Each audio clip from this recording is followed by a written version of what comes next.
अस्सलामु अलैकुम वरहमतुल्लाहि वबरकातुहू।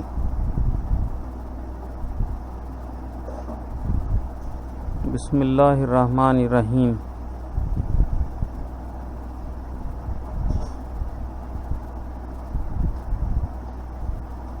रब्बी ज़िदनी इल्मा, रब्बी ज़िदनी इल्मा, रब्बी ज़िदनी इल्मा।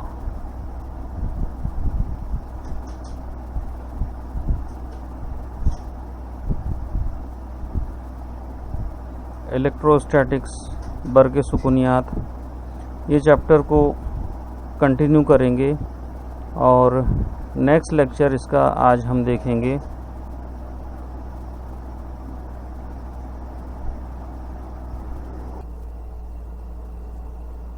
इसके पहले के दो लेक्चर में जो है तो हमने इलेक्ट्रोस्टैटिक का बेसिक देखे थे और वो दोनों लेक्चर जो है पिछले आपको देखना ज़रूरी है। अब जो है तो आगे हम इसमें गॉस थ्योरम और उसकी एप्लीकेशंस देखने वाले हैं और इस लेक्चर में हम इसकी दो एप्लीकेशंस जो है तो वो देखेंगे।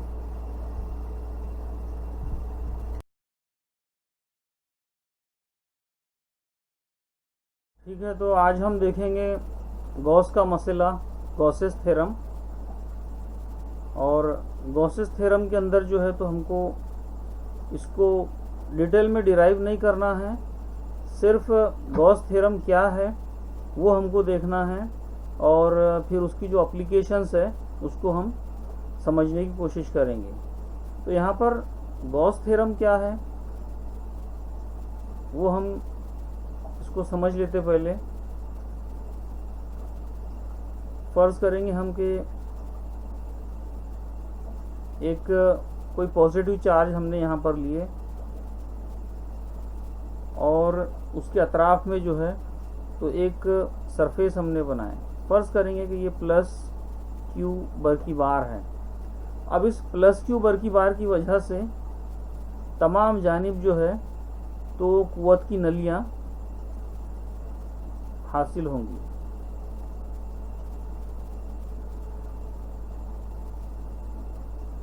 ये सारी ट्यूब्स ऑफ इंडक्शन रहेंगी जो कि इस मुस्बत बरकी बार के ज़रिए जो है हमको हासिल होंगी। तो गॉस के थ्योरम के मुताबिक किसी भी बरकी बार को जो है तो बंद सतह के अंदर लेना है। क्लोज्ड सरफेस के लिए ही जो है तो हम गॉस का थ्योरम अप्लाई कर सकते हैं। इसलिए ये प्लस चार्ज जो हमने एक लिए उसके अतराफ में जो है तो एक सरफेस हमने बना दिए ताकि इस पॉजिटिव चार्ज को हम उसके अंदर क्लोज कर सकें। अब यहाँ से जो टोटल नॉर्मल इलेक्ट्रिक इंडक्शन हासिल होगा, total normal electric induction it is equal to Q. ये है गॉसेस थ्योरम। इस थ्योरम के मुताबिक किसी बंद सतह पर कुल उमूदी बरकी अमाला, कुल उमूदी बरकी अमाला जो रहेगा वो इस सतह के अंदर पाए जाने वाले तमाम बरकी बारों के अलजबराई मजमूए के मसावी होता है। तो फ़र्ज़ करेंगे कि टोटल जो समेशन है सभी चार्जेस का, आप इसको ऐसा कह सकते हैं summation Q I varies from 1 to n is equal to Q. यानी टोटल चार्जेस जो इस सरफेस के अंदर क्लोज्ड है वो है क्यू। तो फिर इस सतह के ऊपर जो कुल उमूदी बरकी अमाला हमको हासिल होगा वो इस सतह के अंदर पाए जाने वाले तमाम बरकी बारों के अलजबराई मजमूए के मसावी होगा। अलजबराई मजमूए का मीनिंग ये है कि अगर कोई चार्ज पॉजिटिव है तो उसको ऐड करेंगे। For example Q1 plus Q2 minus Q3 plus Q4। अब यहाँ पर ये चार चार्जेस इसके अंदर रखे गए हैं। पहला चार्ज Q1, दूसरा चार्ज Q2, तीसरा चार्ज Q3 जो कि निगेटिव है और Q4। ऐसे चार चार्जेस हमने इसके अंदर लिए, सबको ऐड करेंगे। लेकिन जो निगेटिव चार्ज है उसको निगेटिव लेंगे तो इसे कहा जाता है अलजेब्राइक सम। अलजेब्राइक सम में प्लस भी आ सकता है और माइनस भी आ सकता है। तो टोटल चार्जेस जो इस सरफेस के अंदर क्लोज्ड रहेंगे, बंद रहेंगे, और किसी भी तरह की हम सरफेस ले सकते। फ़र्ज़ करेंगे कि ये एक पॉजिटिव चार्ज है, प्लस क्यू चार्ज है, और इसकी वजह से हमको कुल उमूदी बरकी अमाला मालूम करना है, तो हम इसके अतराफ जो है तो एक ऐसी सरफेस कंसीडर कर लेंगे, और इस पूरी सरफेस पर टोटल नॉर्मल इलेक्ट्रिक इंडक्शन जो रहेगा वो according to Gauss TNEI is equal to total charges इसके अंदर जितने भी हो वो रहेंगे। It is called Gauss's theorem. ठीक है, अब इसको हम दूसरे तरीके से भी जो है तो समझ सकते, जैसे कि आप आपके नोट्स में देख सकते। इसका स्टेटमेंट सबसे पहले हम देखेंगे यहाँ पर। गॉस थ्योरम का जो स्टेटमेंट, किसी भी बंद सतह के लिए कुल उमूदी बरकी अमाला इस सतह में मौजूद कुल बरकी बारों के अलजबराई मजमूए के मसावी होता है। तो ये इसका स्टेटमेंट है, और यहाँ पर मैथमेटिकल स्टेटमेंट हमने इसको दिए कि total normal electric induction is equal to summation Q, and summation Q is equal to Q. Means उस सरफेस के अंदर जो टोटल चार्ज है वो प्लस क्यू चार्ज है। अब इसके पहले जो है हमने एक इक्वेशन हासिल किए थे, ये यहाँ पर आपको ऊपर नज़र आ रहा है, ये यहाँ पर, और ये था total normal electric induction. Total normal electric induction it is equal to epsilon into phi S, और फाई एस क्या था यहाँ पर? फाई एस था closed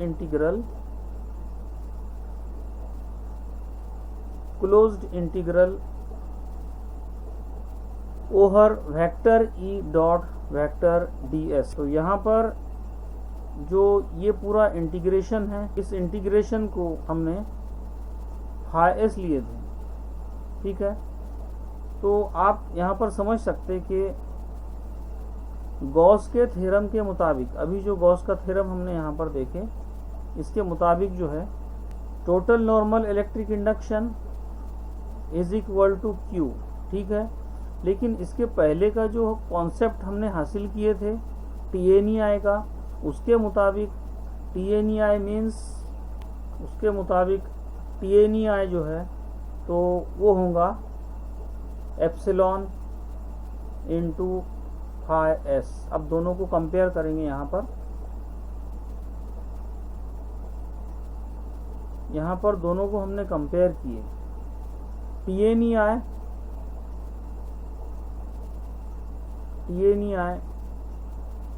according to Gauss it is equal to Q. According to the concept of TNEI it is equal to epsilon into phi S. Equate कर दिए दोनों को। अब यहाँ से एप्सिलॉन दूसरी साइड में जाएगा तो यहाँ पर हो जाएगा phi S is equal to Q upon epsilon, और एप्सिलॉन जो है it is permittivity of the medium, और एप्सिलॉन को हम ऐसा लिख सकते, epsilon is equal to epsilon zero into K, जहाँ पर के जो है तो उस मीडियम का डाइलेक्ट्रिक कांस्टेंट है, और epsilon zero is the permittivity of free space and epsilon is the permittivity of that medium. लेकिन अगर हम एयर ले लें या फिर वैक्यूम ले तो वहाँ पर के की कीमत को 1 लिया जाता है।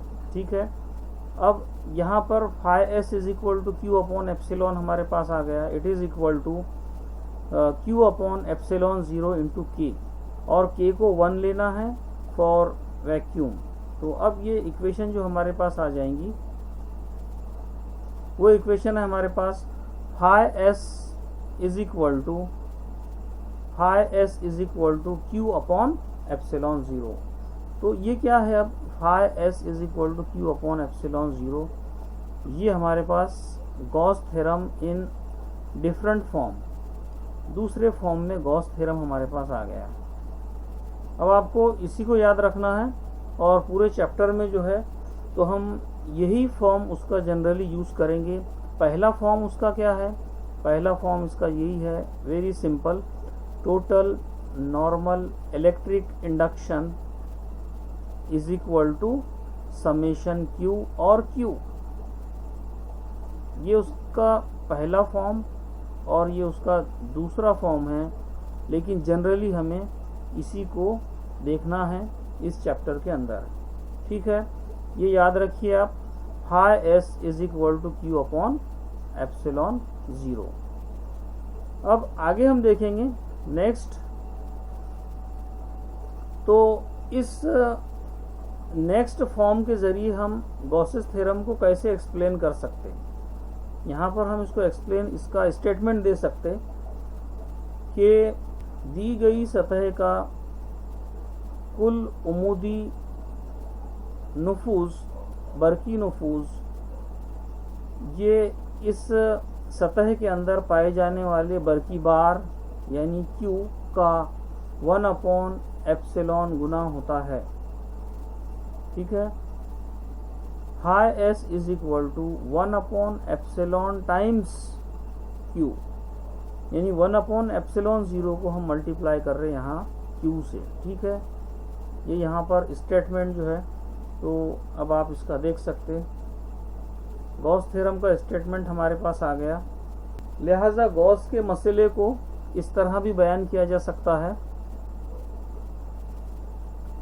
दी गई बंद सतह पर कुल उमूदी बरकी नुफूज, कुल उमूदी बरकी नुफूज मीन्स फाई इंटू एस, ये होगा फाई इंटू एस।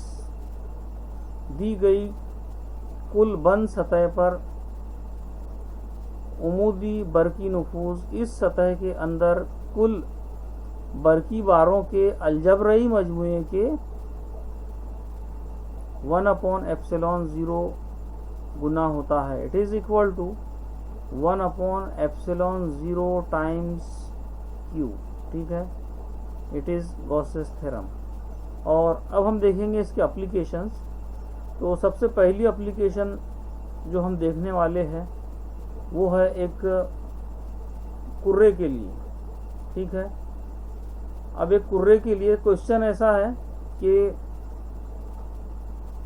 बरकीदा मौसिल कुर्रा कंडक्टिंग चार्ज स्फीयर के लिए बरकी मैदान की शिद्दत दर्ज झैल नुकात पर मालूम कीजिए। पहला पॉइंट जो है, कुर्रे की सतह के बाहर बैरूनी किसी नुक्ते पर, कुर्रे की सतह पर, कुर्रे के अंदर, 3 अलग अलग पॉइंट्स पर हमको क्या मालूम करना है, बरकी मैदान की शिद्दत हमको मालूम करना है। ठीक है, तो उसके लिए हम ये जो डायग्राम है इसको समझने की कोशिश करेंगे। ये डायग्राम देखिए आप, इस डायग्राम के अंदर यहाँ पर जो सबसे पहला कुर्रा लिया गया है, अंदर की साइड में जो आपको नज़र आ रहा है, इस कुर्रे का रेडियस जो है हमने कैपिटल आर लिया यहाँ पर, और इस कुर्रे की सतह पर, बैरूनी सतह पर पॉजिटिव चार्जेस को जमा किया गया है। अब यहाँ पर सारे पॉजिटिव चार्जेस जो है तो जमा किए गए इस कुर्रे की सतह पर। ठीक है, तो इन मुस्बत बरकी बारों की वजह से क्या होगा कि इस कुर्रे की सतह पर उमूदन अमाली नलियां हासिल होंगी। ये जितने भी ऐसे एरो आपको नज़र आ रहे, ये वाले जो एरो है, ये सारी अमाली नलियां हैं जो उस कुर्रे की सतह से उमूदन बाहर की जानिब गुजरेंगी। ठीक है, और इसकी वजह से इसके अतराफ़ में जो है तो बरकी मैदान पैदा होगा। इस कुर्रे के अतराफ़ में इन बरकी बारों की वजह से बरकी मैदान पैदा होगा। तो हमको क्या करना है, कि 3 अलग अलग मुकामात पर बरकी मैदान की शिद्दत मालूम करना है। कौन से 3 अलग अलग मुकामात है वो हम देखेंगे। सबसे पहला पॉइंट जो है वो कुर्रे की सतह पर, इसकी सतह पर यानी इस मुकाम पर हमें बरकी मैदान की शिद्दत मालूम करना है। इसी तरह इस कुर्रे से बाहर किसी नुक्ता P पर, ये यहाँ पर P नुक्ता आपको नज़र आ रहा है, इस मुकाम पर हमको बरकी मैदान की शिद्दत मालूम करना है। और तीसरा जो नुक्ता है वो इस अंदरूनी कुर्रे के अंदर कहीं पर भी हो सकता है। फर्ज करो कि यहाँ पर वो नुक्ता है। तो ऐसे 3 अलग अलग मुकामात पर हमको बरकी मैदान की शिद्दत मालूम करना है। तो ये हुआ पहला पॉइंट जहाँ बरकी मैदान की शिद्दत मालूम करना है, दूसरा इस नुक्ते पर मालूम करना है, और तीसरा जो है तो इस नुक्ते पर हमें मालूम करना है बरकी मैदान की शिद्दत।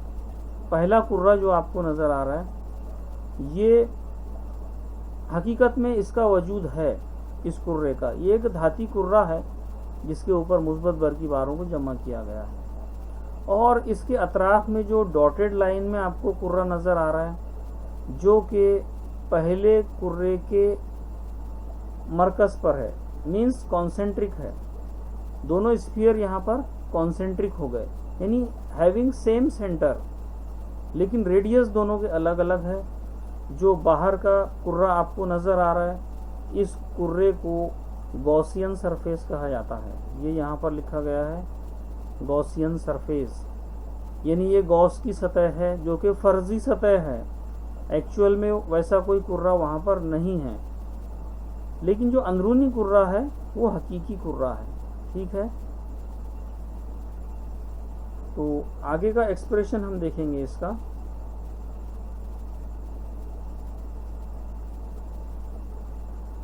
इस कुर्रे की सतह पर जो टोटल बरकी बार जमा किया गया है वो बरकी बार हम फर्ज करेंगे कि Q है, और उन बरकी बारों की जो कसाफत है उसको हम थोड़ी देर के लिए सिग्मा ले लेंगे, क्योंकि अंदरूनी कुर्रे का रेडियस जो है वो कैपिटल R है। अंदरूनी कुर्रा जो यहाँ पर लिया गया है उसका सरफेस एरिया हम उसको S1 से ज़ाहिर कर सकते, it is equal to 4 pi capital R square, क्योंकि उसका रेडियस कैपिटल R है। और जो बैरूनी कुर्रा है उसका रेडियस स्मॉल r लिया गया है। तो दूसरा जो कुर्रा है हमारे पास उसको हम S2 से ज़ाहिर करेंगे। दूसरे कुर्रे का सरफेस एरिया 4 पाई R स्क्वायर, 4 पाई R स्क्वायर। तो अंदरूनी और बैरूनी कुर्रों के इस तरह से सरफेस एरिया रहेंगे। अब हम क्या करेंगे कि जो बैरूनी सरफेस है उस पर एक छोटा सा रकबा फर्ज करेंगे। ये यहाँ पर हमने एक छोटा सा ds एरिया जो है तो ये फ़र्ज किया, और इस ds रकबे पर जो है तो हम इलेक्ट्रिक फील्ड इंटेंसिटी जो है उसको E समझेंगे, और कुर्रे की सतह पर इलेक्ट्रिक फील्ड इंटेंसिटी जो है वो हमेशा उमूद रहेंगी। या आप कह सकते कि इस कुर्रे की सतह पर जैसे हमने इस तरह से एक छोटा एरिया लिया और इस एरिया पर एक उमूद हमने ड्रॉ किया परपेंडिकुलर, और इस परपेंडिकुलर की सिमत में ही जो है तो इलेक्ट्रिक फील्ड इंटेंसिटी होंगी। यानी आप कह सकते कि कुर्रे के किसी भी मुकाम पर ये सिचुएशन रहेंगी, और यहाँ पर नॉर्मल और इलेक्ट्रिक फील्ड दोनों के दरमियान जो जाविया हासिल होगा it is equal to 0 degree, because both are parallel to each other. ये दोनों एक दूसरे के मुतवाज़ी है, इसलिए इनके दरमियान का जो एंगल रहेगा वो 0 डिग्री रहेगा। तो इतना आपको ये सब याद रखना है कि पहला एक धाती कुर्रा लिया गया, उसके ऊपर मुस्बत बरकी बारों को जमा किया गया, और उसके अतराफ कॉन्सेंट्रिक उसके हम मरकज़ जो है तो एक दूसरा बड़ा फर्जी कुर्रा लिया गया जिसे गॉसियन सरफेस कहा जाता है। पहले कुर्रे का जो सरफेस एरिया है 4 पाई कैपिटल आर स्क्वायर, दूसरे कुर्रे का जो सरफेस एरिया है 4 पाई स्मॉल आर स्क्वायर, और यहाँ पर कुर्रे पर हर मुकाम पर theta is equal to 0 degree आपको लेना है। ठीक है, अब इसके डेरिवेशन पर हम आएंगे। इसके डेरिवेशन में जो है तो सबसे पहले हम सतही बरकी बार की कसाफत जो है तो ये मालूम करेंगे। जो पहला कुर्रा लिया गया है उस पर जो बरकी बार जमा किया गया है वहाँ बरकी बार की जो कसाफत है, बरकी बार की कसाफत जो है तो हम एक्चुअल में 3 तरीके से मालूम कर सकते हैं। एक जो है तो लीनियर चार्ज डेंसिटी जिसे कहा जाता है, लीनियर चार्ज डेंसिटी, दूसरी रहेंगी एरियल चार्ज डेंसिटी, और तीसरी है वॉल्यूम चार्ज डेंसिटी।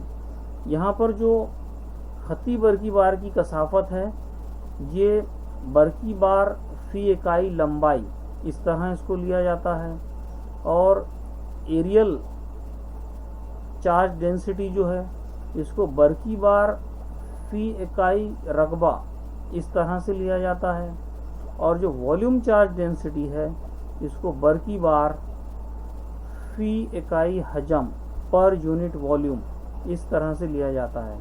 लेकिन अभी यहाँ पर जो है क्योंकि कुर्रे की सतह है तो कुर्रे की सतह के लिए जो रकबा हासिल होगा हमको उसके लिए हम एरियल चार्ज डेंसिटी मालूम करेंगे, और इसको हम जाहिर करने वाले हैं यहाँ पर सिग्मा से। ये सिग्मा का नोटेशन है। Therefore sigma is equal to total charge upon area. तो उस कुर्रे पर कुल बरकी बार कितना है, Q है, वो ले लिया हमने यहाँ पर, और उस कुर्रे का सतही रकबा, कौन से कुर्रे की बात कर रहे हैं हम, जो अंदरूनी छोटा कुर्रा है उसकी बात कर रहे हैं। ऐसे ये पहला कुर्रा और ये दूसरा कुर्रा, तो ये जो अंदरूनी कुर्रे पर पॉजिटिव चार्जेस यहाँ पर जमा किए गए उस कुर्रे की हम बात कर रहे हैं। उसका जो रकबा रहेगा इस अंदरूनी कुर्रे का 4 पाई आर स्क्वायर लेंगे।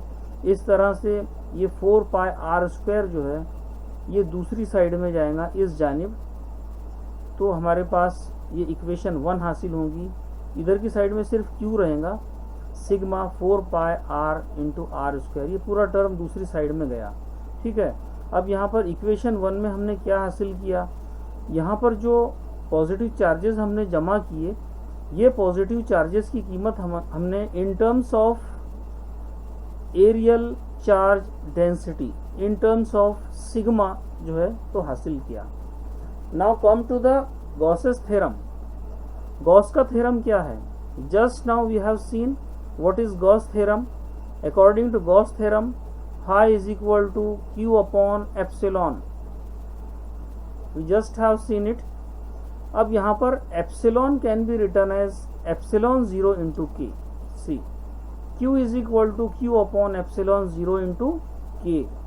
एप्सिलॉन को हम लिख सकते एप्सिलॉन 0 इंटू के, और क्योंकि खला के लिए आई मीन वैक्यूम के लिए या फिर एयर के लिए जो डाइलेक्ट्रिक कांस्टेंट होता है यानी K होता है उसकी कीमत 1 ली जाती है।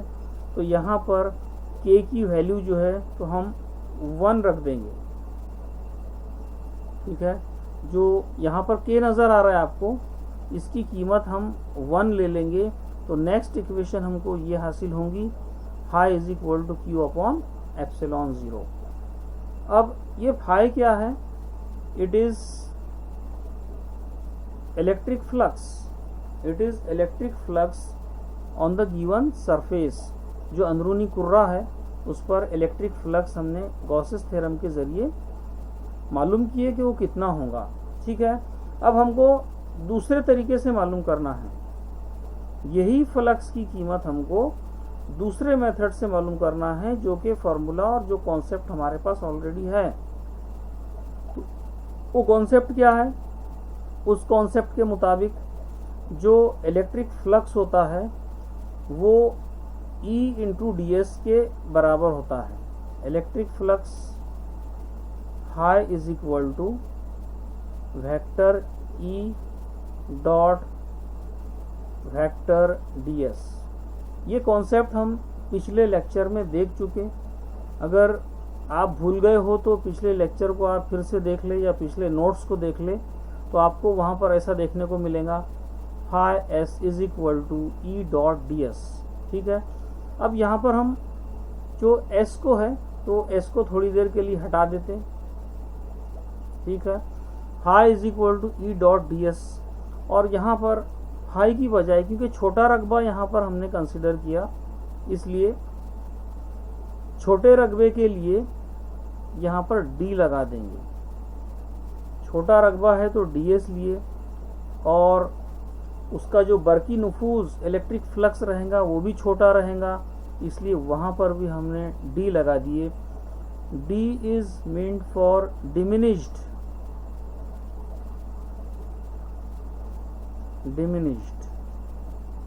इंतहाई छोटा। इंतहाई छोटे के लिए यहाँ पर d का यूज किया जाता है।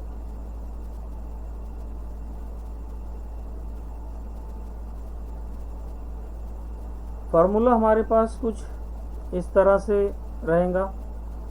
ये ओल्ड कॉन्सेप्ट है जो हम यहाँ पर यूज कर रहे। D phi is equal to E dot D S.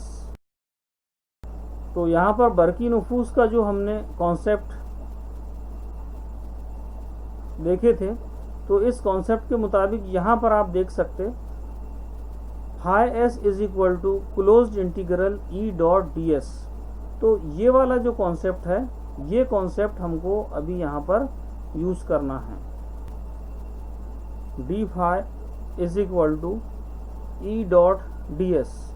लेकिन अभी इसके पहले हमने देखे कि यहाँ पर जो सरफेस तैयार हुई थी कुर्रे की, उस कुर्रे की सरफेस पर जो एक छोटा एरिया ds हमने लिया, ये एरिया ds लिया गया था, और यहाँ पर एक परपेंडिकुलर ड्रॉ करने के बाद जो इलेक्ट्रिक फील्ड इंटेंसिटी रहेंगी E and N are parallel to each other, therefore theta is equal to 0 degree we just have seen. तो यहाँ पर theta is equal to 0 degree हम ले लेंगे, और थीटा की जगह पर यहाँ पर अगर हम 0 रख दें तो cos 0 की कीमत 1 आएंगी, इसको मल्टीप्लाइड बाय 1 होगा। देयरफॉर डी फाई जो फ्लक्स सिर्फ इस एरिया ds की वजह से हमको हासिल हुआ, उस फ्लक्स की कीमत हमने यहाँ पर मालूम किए। D phi is equal to E into D S. अब ये सिर्फ छोटे रकबे के लिए फ्लक्स मालूम हुआ, लेकिन हमको इस पूरे कुर्रे के लिए मालूम करना है, तो इसका इंटीग्रेशन लेना होगा। ठीक है, अब इसका इंटीग्रेशन जब हम लेंगे, दोनों साइड का इंटीग्रेशन लेंगे, integration D phi is equal to integration E D S. तो यहाँ पर आपको नज़र आ रहा है डी फाई का जो इंटीग्रेशन है वो होगा सिर्फ फाई, क्योंकि ये इंटीग्रेशन का जो साइन है ये और ये डी, आप ऐसा समझ लीजिए कि दोनों कैंसिल होंगे और सिर्फ फाई बचेगा। और यहाँ पर दूसरी साइड जो है, दूसरी साइड पर इंटीग्रेशन ई डी एस। ई क्योंकि कांस्टेंट है इलेक्ट्रिक फील्ड इंटेंसिटी, इसलिए ये इंटीग्रेशन के बाहर आ जाएगा, यहाँ पर बाहर आ गया। और अब इंटीग्रेशन लेना है सिर्फ ds का। ds एक छोटा एरिया है, और इंटीग्रेशन ds का मीनिंग है कि कंप्लीट एरिया। कंप्लीट एरिया, तो complete area means surface area of the sphere, और इसका सरफेस एरिया जैसा कि अभी हमने देखे, इसका सरफेस एरिया रहेगा 4 पाई आर स्क्वायर। और जो बैरूनी स्फीयर लिया गया यहाँ पर, इस स्फीयर को गॉसियन सरफेस कहा जाता है, और उस गॉसियन सरफेस पर ही हमने एक छोटा ds रकबा यहाँ पर इसको कट करके लिया है। तो इस गॉसियन सरफेस का एरिया हमको यहाँ पर लेना है, और वो रहेगा 4 पाई आर स्क्वायर। ठीक है, अब यहाँ पर फाई की कीमत ऑलरेडी हमको मालूम है अकॉर्डिंग टू गॉस, और फाई की कीमत अभी यहाँ हमने जो है इंडक्शन जो हुआ यहाँ पर ट्यूब्स ऑफ इंडक्शन की वजह से जो फ्लक्स हासिल हुआ उसके ज़रिए फाई इक्वेशन नंबर 3 में हासिल हुआ, और ऑलरेडी जो गॉसेस थ्योरम के ज़रिए फ्लक्स की कीमत हासिल हुई वो यहाँ पर इक्वेशन 2 में आपको नज़र आ रही है।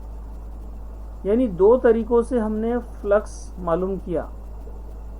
पहला इक्वेशन 2 में गॉस के थ्योरम के ज़रिए, और दूसरी मर्तबा ट्यूब्स ऑफ इंडक्शन का जो कॉन्सेप्ट है उसके ज़रिए इक्वेशन 3 में हमने फाई की कीमत मालूम किया यहाँ पर। अब क्योंकि दोनों इक्वल होना चाहिए तो दोनों को हम इक्वेट कर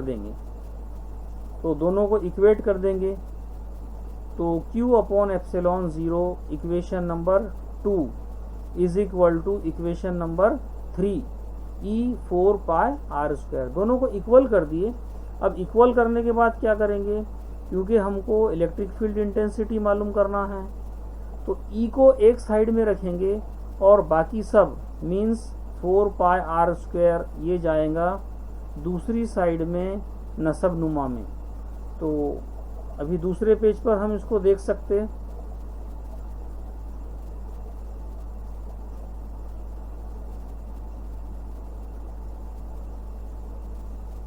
केस 1 सबसे पहला जो है केस 1 हम देखेंगे यहाँ पर।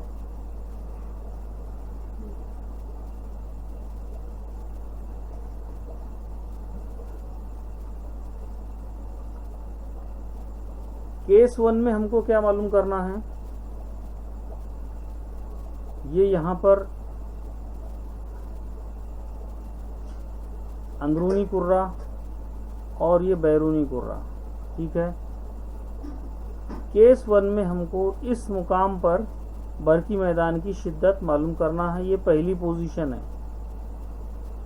तो इस मुकाम पर क्योंकि छोटा सा रकबा ds लिया गया था और उसके लिए बरकी मैदान की शिद्दत हमारे पास आ गई E is equal to Q upon 4 pi epsilon 0 R square.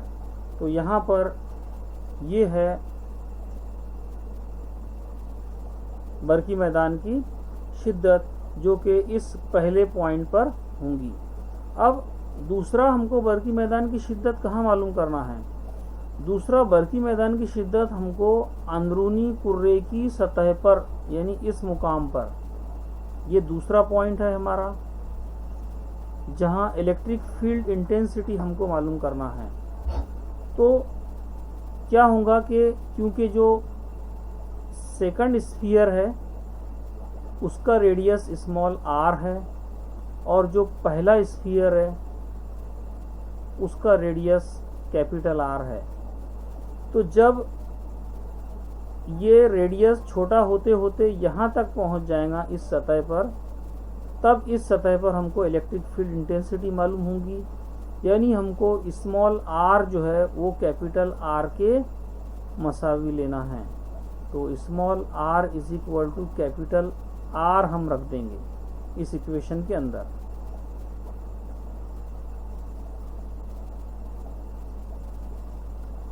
तो अब ये इक्वेशन 4 जो हमारे पास है E is equal to Q upon 4 pi epsilon 0 R square. यहाँ पर Q की कीमत भी हम लिख सकते क्योंकि इसके पहले ही जो है तो बिल्कुल शुरुआत में हमने Q की कीमत निकाल लिए थे। बिल्कुल स्टार्टिंग में जो हमने सतही बरकी बार की कसाफत देखे वहाँ पर ये Q की कीमत हमने निकाले। ये Q की कीमत हम यहाँ पर इस मसावात में रख देंगे इस जगह पर। तो अब हमको ये इक्वेशन हासिल होंगी जो अभी आपको नज़र आ रही है, ठीक है। ये Q की जगह पर हमने इसको उठाकर रख दिए सिग्मा 4 पाई R into capital R square. अब यहाँ पर जो भी कैंसिल हो सकता है उसको सबको कैंसिल कर देंगे। यहाँ से 4 पाई और 4 पाई कैंसिल होगा, क्या बचा sigma upon epsilon 0, sigma upon epsilon 0 capital R square upon small R square. तो ये इक्वेशन अब हमारे पास आ गई। अब ये जो इक्वेशन हमारे पास आई, इसमें कैपिटल आर भी है और स्मॉल आर भी है, लेकिन अब यहाँ पर इक्वेशन 4 और 5 में कोई फर्क नहीं है। It is these two equations are same for case 1। सिर्फ इसमें स्मॉल q को रिप्लेस किया गया, बस। बाकी ये दोनों इक्वेशंस जो है 4 और 5 सेम है। अब हम क्या करेंगे, इसमें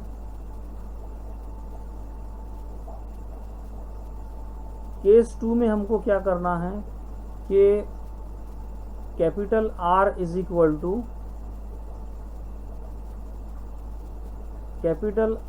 इक्वल टू स्मॉल r हमको लेना है और वो इस मसावात में हमको रखना है। तब हमको केस 2 हासिल होगा, क्योंकि अंदरूनी कुर्रे की सतह पर, यानी पोजीशन 2 पर, अंदरूनी कुर्रे की सतह पर हमें बरकी मैदान की शिद्दत मालूम करना है। ठीक है, तो यहाँ पर कैपिटल R की जगह पर अगर हम R रख दें तो दोनों सेम हो जाएंगे, कैपिटल R और स्मॉल r, और दोनों कैंसिल हो जाएंगे। बचेगा सिर्फ सिग्मा अपॉन एप्सिलॉन 0। तो ये आपको यहाँ पर नज़र आ रहा है, सिग्मा अपॉन एप्सिलॉन 0 यहाँ पर बचा सिर्फ। तो ये है केस 2। आप इसको देख सकते कि यहाँ पर क्या स्टेटमेंट है, यहाँ पर कि अगर नुक्ता P बरकीदा कुर्रे की सतह पर वाक़े हो, तब small r is equal to capital R होगा। और मसावत नंबर 5 के ज़रिए, यानी यहाँ पर ये जो मसावत है 5 के ज़रिए हमको ये वाली जो इक्वेशन है ये हासिल होंगी। E is equal to sigma upon epsilon 0।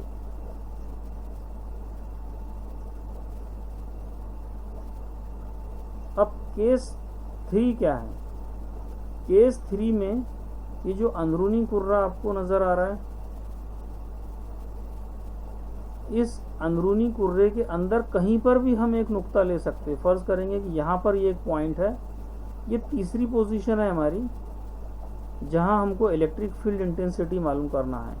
अब बरकी बार तो पूरे इसकी सरफेस पर है, बैरूनी सरफेस पर है पूरे बरकी बार इसके, और हम बरकी मैदान की शिद्दत इस कुर्रे के अंदर मालूम करना चाह रहे। यानी आप कह सकते हैं कि यहाँ पर ऐसा कोई तो भी एक ऐसा बॉक्स है, इसके बाहर की जानिब तमाम बरकी बार है, और हम मालूम करना चाह रहे कि इसके अंदर इलेक्ट्रिक फील्ड इंटेंसिटी क्या होंगी, ये हमको मालूम करना है।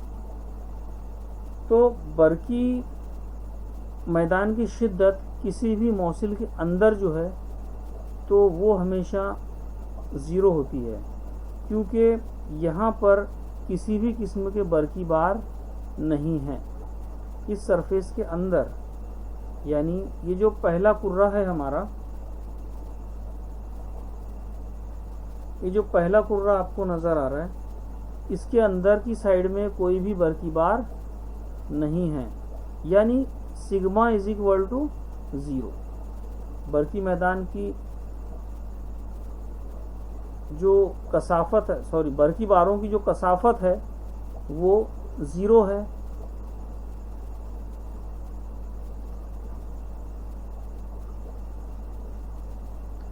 केस 3, अगर नुक्ता P बरकीदा कुर्रे के अंदर वाक़े हो, तब वहाँ पर बरकी बारों की जो कसाफत है वो 0 होंगी। और कसाफत अगर 0 है तो इसी मसावात के ज़रिए, या ये जो मसावात नंबर 5 है इसके ज़रिए भी यहाँ पर अगर सिग्मा की कीमत हम 0 रख दें तो ये पूरा फैक्टर जो है तो 0 हो जाएगा, यानी E इज इक्वल टू 0 हमारे पास आ जाएगा। E is equal to 0। तो हमने क्या किया यहाँ पर कि तीनों मकामात पर जो है तो बरकी मैदान की शिद्दत मालूम की है। अब ये तीनों नुकात जो है, तो फिर से आप ये डायग्राम को एक मरतबा देख सकते हैं। इस डायग्राम के अंदर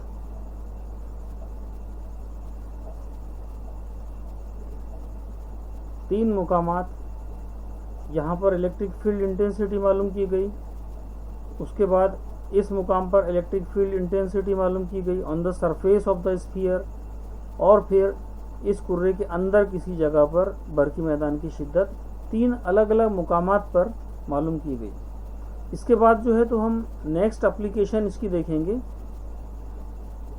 तो हमारी अब अगली एप्लीकेशन जो है गॉसेस थ्योरम की, क्वेश्चन नंबर 2 यहाँ पर आपको नज़र आ रहा है कि लामहदूद लंबाई के बरकीदा इस्तेवाने या तार की वजह से बरकी मैदान की शिद्दत मालूम कीजिए। एक तार लेना है हमको या फिर एक इस्तेवाना लेना है जिसकी लंबाई लामहदूद हमको लेना है। तो यहाँ पर ये जो आपको अंदरूनी सिलेंडर नज़र आ रहा है एक, और सिलेंडर भी जो है तो ये तार की तरह ही होता है। इसको हम सिलेंडर ए कहेंगे। ये सिलेंडर ए की जो लेंथ है ये लामहदूद हो सकती है, कितनी भी ज़्यादा इसकी लंबाई हो सकती है, और इसकी बैरूनी सतह पर जो है तो तमाम पॉजिटिव चार्जेस को जमा किया गया।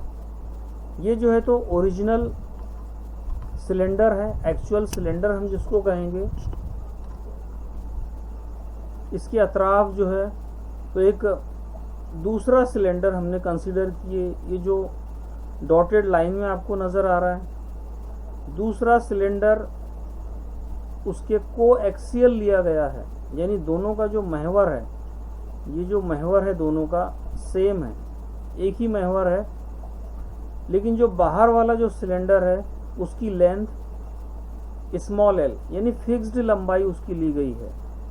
यानी एक पहला सिलेंडर और उसके ऊपर बड़ी मतलब चौड़ाई वाला ज़्यादा अर्ज तराश के रकबे वाला दूसरा सिलेंडर लिया गया है। इस तरह के दोनों को एक्सियल हो, दोनों का एक ही महवर हो। जो पहला सिलेंडर है, पहला सिलेंडर का जो रेडियस है वो कैपिटल आर लिया गया है। ये यहाँ पर नज़र आ रहा है आपको, कैपिटल आर उसका रेडियस है। और दूसरे वाला जो सिलेंडर है, दूसरे वाले सिलेंडर का जो रेडियस है ये यहाँ पर आपको नज़र आ रहा है, वो स्मॉल आर है इसका रेडियस। और यहाँ पर आपको ये बात नोट करना है कि small R is greater than capital R. हालांकि ये इंग्लिश के प्रिंसिपल के ठीक अपोजिट है, क्योंकि जो कैपिटल आर है वो बड़ा रहता है और स्मॉल आर जो है वो छोटा रहता है। लेकिन यहाँ हम उलट ले रहे कि जो बड़े वाला जो रेडियस है उसको हमने स्मॉल आर लिए, और जो छोटे वाला रेडियस है उसको हमने कैपिटल आर लिए। ठीक है। अब ये जो बैरूनी सिलेंडर हमने कंसीडर किए यहाँ पर, ये किस लिए किए? ये गॉसियन सरफेस के लिए किए। गॉसियन सरफेस हासिल करना ज़रूरी है, क्योंकि गॉस के कहने के मुताबिक किसी भी बरकी बार को जो है तो क्लोज्ड सरफेस के अंदर लेना होता है। अगर किसी बरकी बार को हम क्लोज्ड सरफेस के अंदर ले, तब हम उसका flux phi is equal to Q upon epsilon 0 बता सकते हैं अकॉर्डिंग टू गॉस।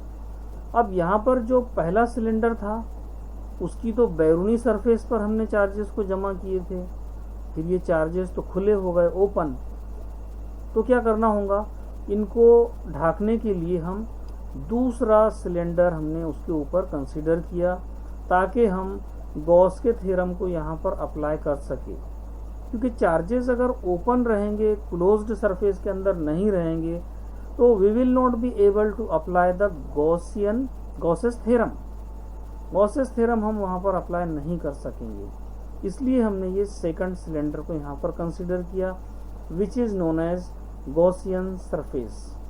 अब यहाँ पर इस गॉसियन सरफेस पर यानी बैरूनी सिलेंडर पर किसी जगह पर उसकी बैरूनी सतह पर एक नुक्ता P लिया गया है, और उस नुक्ता P के अतराफ एक छोटा सा रकबा ds लिया गया है।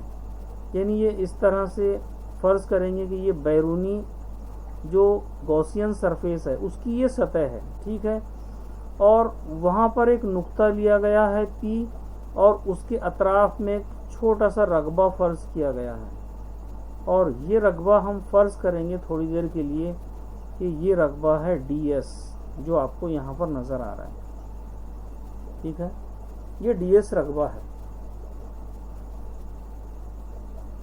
अब इस DS रकबे के लिए पहले हम फ्लक्स की कीमत मालूम करेंगे, फिर पूरी सरफेस के लिए मालूम करेंगे। तो इस तरह से इस पूरी गॉसियन सरफेस के लिए हमारे पास फ्लक्स की कीमत आ जाएंगी, और फिर उसको हम गॉसेस थ्योरम के ज़रिए कंपेयर करेंगे, तो फिर हमको इलेक्ट्रिक फील्ड इंटेंसिटी मालूम होंगी। तो ठीक है, आगे का डेरिवेशन हम इसका देखेंगे। जो छोटा रकबा लिया गया है DS, इस तरह से एक ये डायग्राम जो है हम यहाँ ड्रॉ करेंगे, एक छोटी सी, ये पहला सिलेंडर है जिसकी लामहदूद लंबाई है, और दूसरा सिलेंडर जो इसके अतराफ लिया गया है वो कुछ इस तरह से है, ठीक है। अब यहाँ पर जो एक छोटा सा सरफेस लिया गया है DS, इस DS सरफेस के लिए हम इलेक्ट्रिक फ्लक्स लिखेंगे। D phi is equal to, ये जो फार्मूला है ये ऑलरेडी हमको मालूम है, शुरू से बेसिक में हमने इसको देखा है। D phi is equal to E dot DS, और डॉट प्रोडक्ट को हम सॉल्व करेंगे तो e DS into cos theta हासिल होगा। अब थीटा की कीमत हम कैसे हासिल करेंगे? What is theta? थीटा मालूम करने के लिए इस रकबा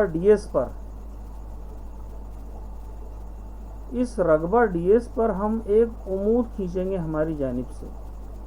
तो ये हुआ perpendicular on the given surface, और क्योंकि बल्कि बार यहाँ पर है, अंदरूनी इस्तेवाने पर है, तो इलेक्ट्रिक फील्ड इस अंदरूनी इस्तेवाना की सतह के उमूदन होगा, यानी इलेक्ट्रिक फील्ड इस तरह से गुजरेगा।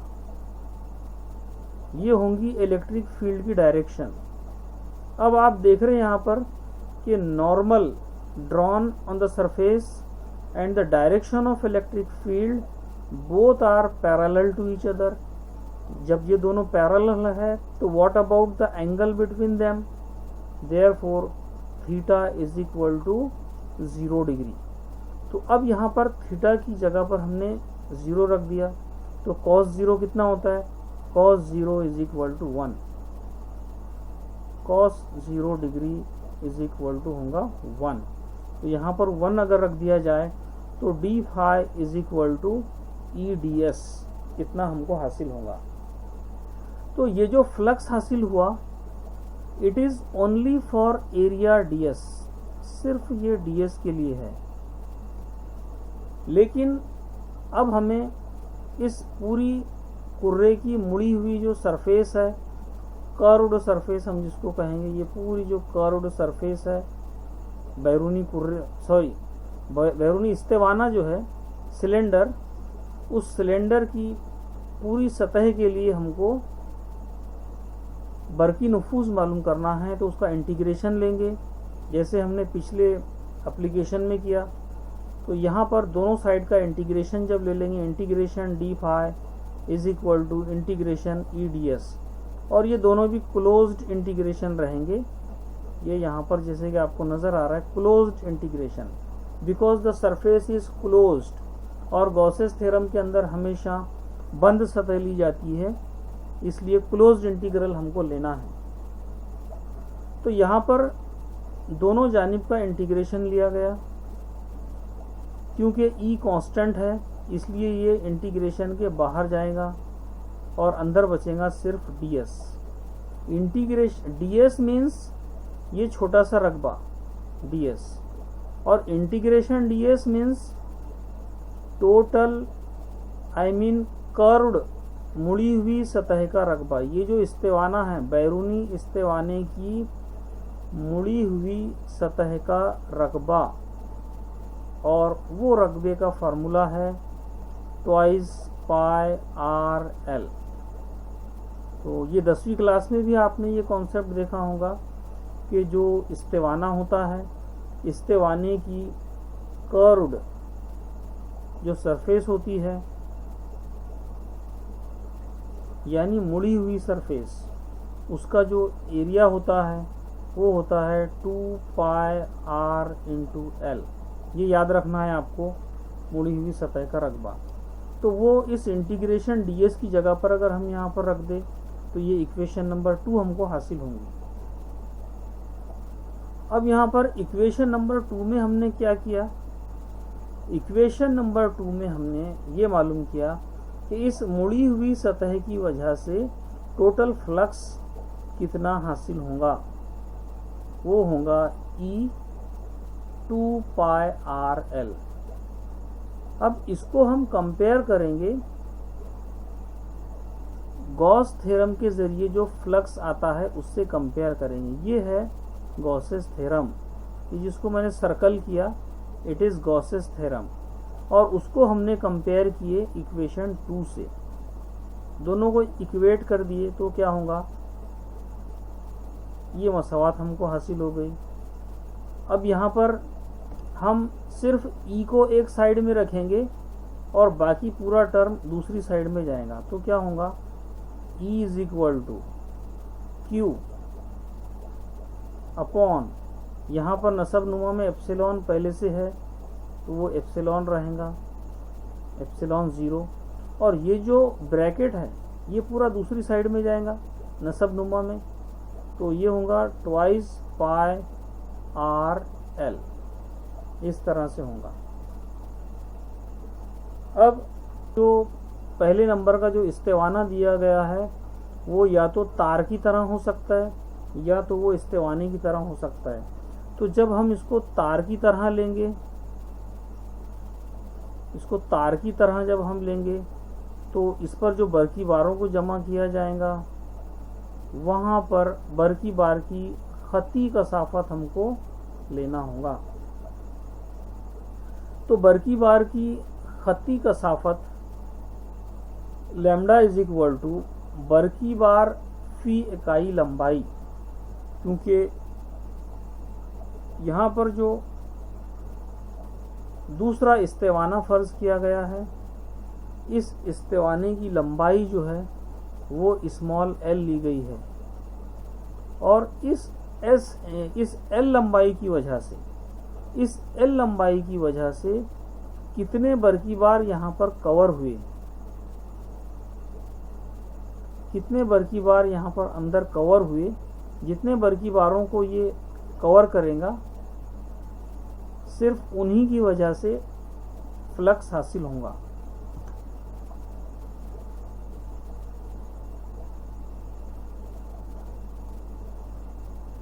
तो ये खती बर की बार की कसाफत का ज़ाब्ता आपको याद रखना है, lambda is equal to Q upon l. अब ये कीमत हमको यहाँ पर रख देना है इस फार्मूले के अंदर। तो क्या होगा यहाँ से, ये L को अगर हम दूसरी साइड में ले ले तो आप लिख सकते Q is equal to lambda into l. अब ये Q की जगह पर हम लैम्डा L को रख सकते, तो यहाँ पर ये इक्वेशन में आपको नज़र आ रहा है E इज इक्वल टू, ये जो Q था इसको रिप्लेस किया गया और वहाँ पर लैम्डा इंटू एल लिया अपन ने, और नसब नुमा एज इट इज़ है जैसे यहाँ पर था, सिर्फ उसको एडजस्ट किया आगे पीछे, twice pi epsilon 0 r into l. अब यहाँ पर स्मॉल एल और स्मॉल एल कैंसिल होगा और बाद में जो बचेगा, ये इक्वेशन नंबर 3 आपको यहाँ पर नज़र आ रही है, E इज इक्वल टू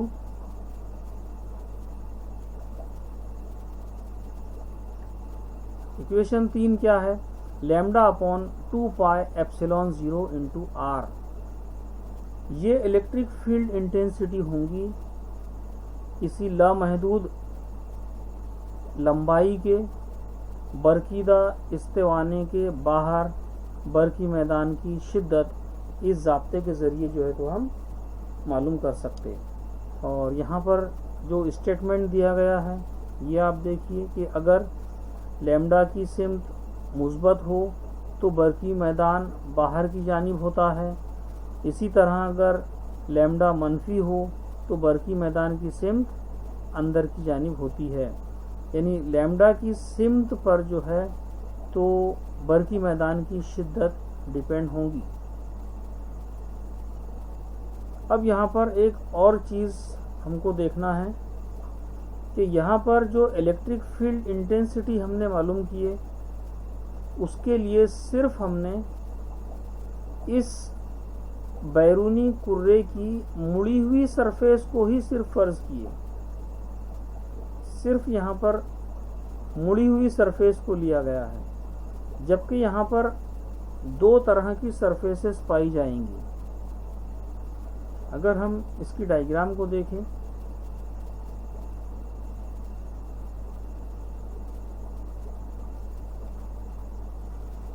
तो यहाँ पर जो सिलेंडर है हमारे पास, ये पहला सिलेंडर था